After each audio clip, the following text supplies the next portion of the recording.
So, the third season of Yellowjackets is finally over, and I have some thoughts. A lot of them, actually, and I'm afraid not many of them good.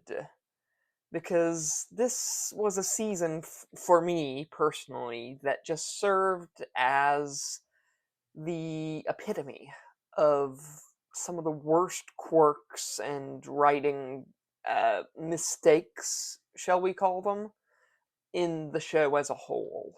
I was not entirely pleased with this season. And that is a crying shame because I do love the show as a whole. And in this season, we got some very fascinating, very juicy information and some fun scenes. We've got a lot of magic and something to do with a llama, I think it was, and all of the vision quests and cave exploration was just delightful. Um, I'm all into that stuff, and I do like the kind of I've grown to like the twist with the man with no eyes, right? The Thaisa was having a vision of, and I like that she is like possessed by some shadow self. But as I've mentioned in other videos, I think they didn't the writers didn't quite consider how a weekly release would affect the season as a whole. And man, does it get a little bit boring almost to sit through a very familiar song and dance of destruction and depression and violence time and time again as you're waiting for the story to progress, right?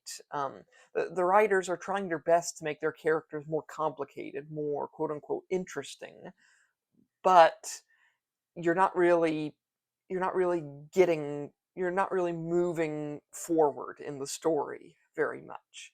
It's two steps forward, one step back sort of situation. And we've reached that point, and I've mentioned this before as well, that I'm finding it hard to root for anyone, as the only good or even morally conflicted characters are dying off. I mean, spoiler alert, of course. But we're losing a lot of good people here.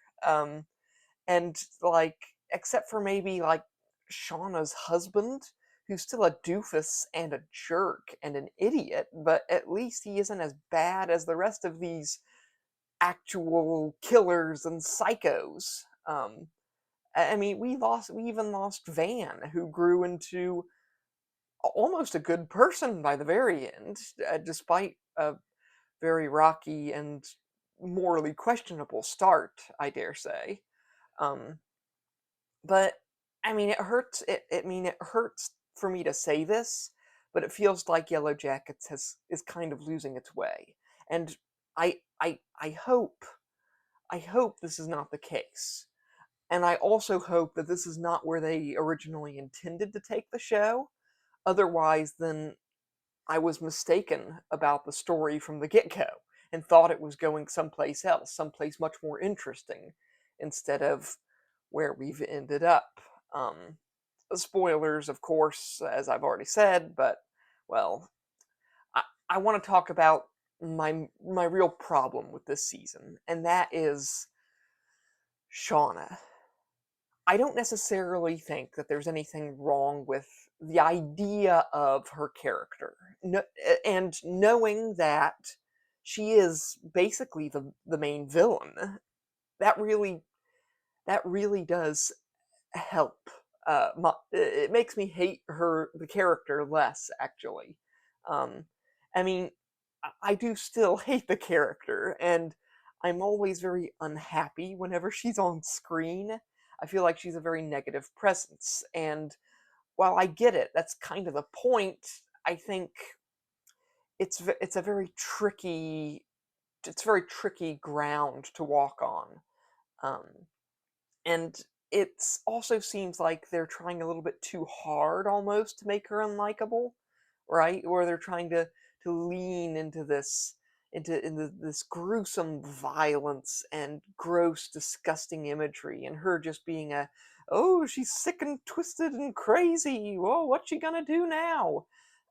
Which we already know. We already know she's crazy and she's unpredictable and she's dangerous. You don't have to hammer it home with increasingly worse and worse, more ridiculous and bloody uh, uh, acts of violence and terror. And frankly, seeing her take control of the team in the past is even more painful than her sort of ridiculous gaslighting, gatekeeping, Karen channeling reign of terror in the present. And that's just like not to. I'm not a fan of critiquing actual like actors too much, but I just neither Melanie Linsky, I think is her name is the old Shauna, nor the past young Shauna. I just don't. I'm not feeling their performances personally. I it feels like they could be trying a little harder, or maybe they're trying too much. It's hard to tell, but it's just compared to like the performances of Christina Ricci, who's who's playing a character who should really not be likable, who's like an actually unhinged, manipulative, quote unquote evil character. Compared to that, Shauna just comes across as a little lifeless.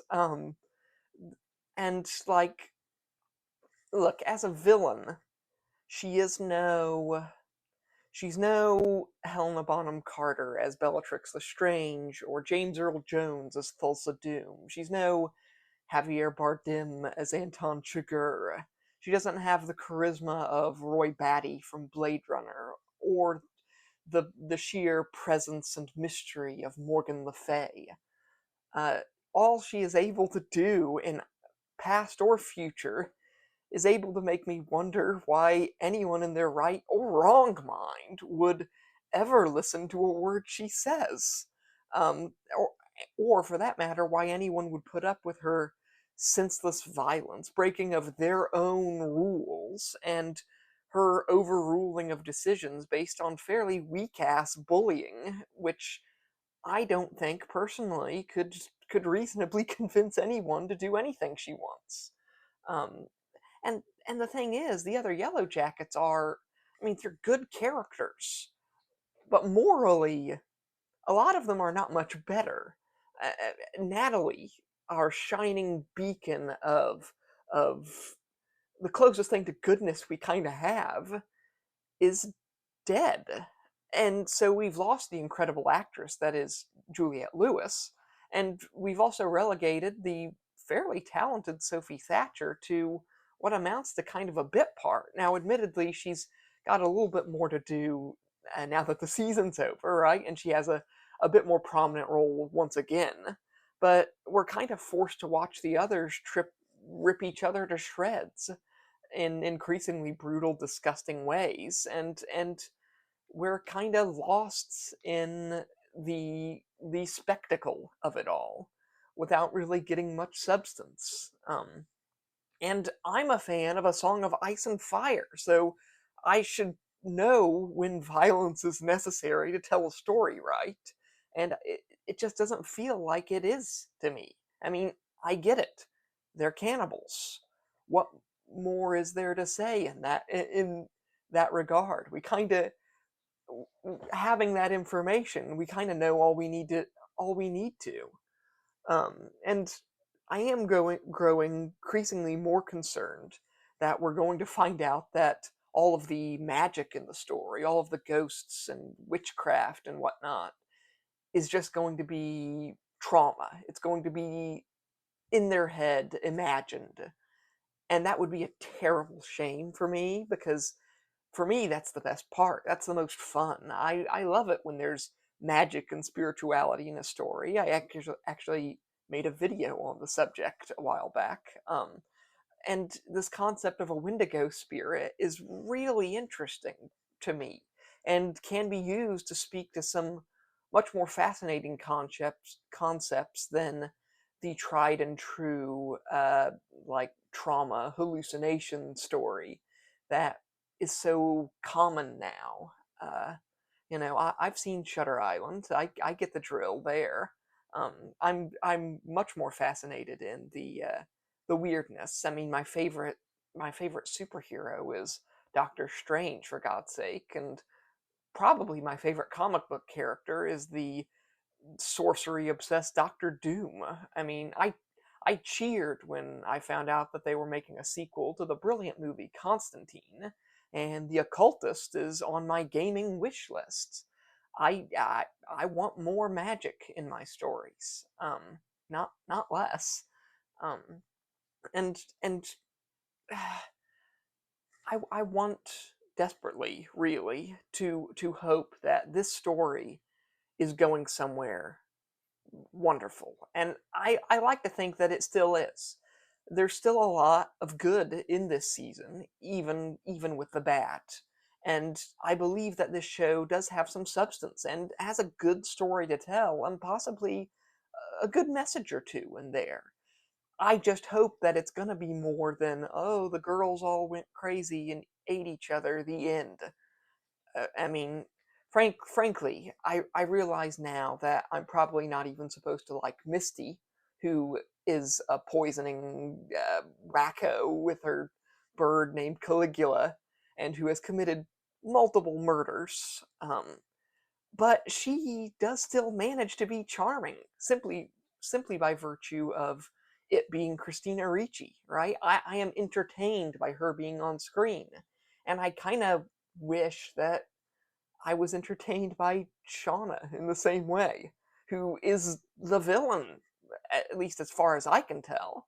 And I think the villain should be, while the villain doesn't need to be likable and they don't need to be sympathetic, um, I do think that the villain of a story needs to be interesting and needs to make you happy when they're on screen almost. They need to make you interested, whether it be Roose Bolton or Hannibal Lecter or Bellatrix Lestrange or the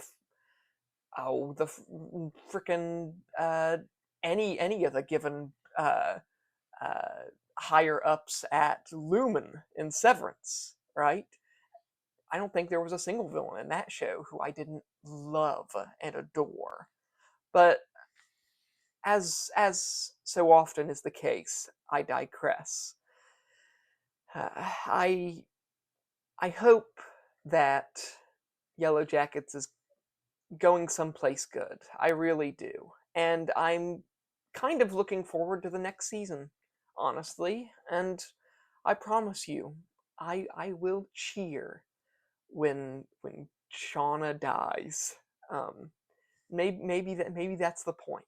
Um, so yeah, sorry for all the negativity. I'm just expressing my opinion, and you don't have to take it as gospel if you don't want to. I sincerely hope you find joy in the show, but unfortunately, I was unable to this season. So yeah, bye.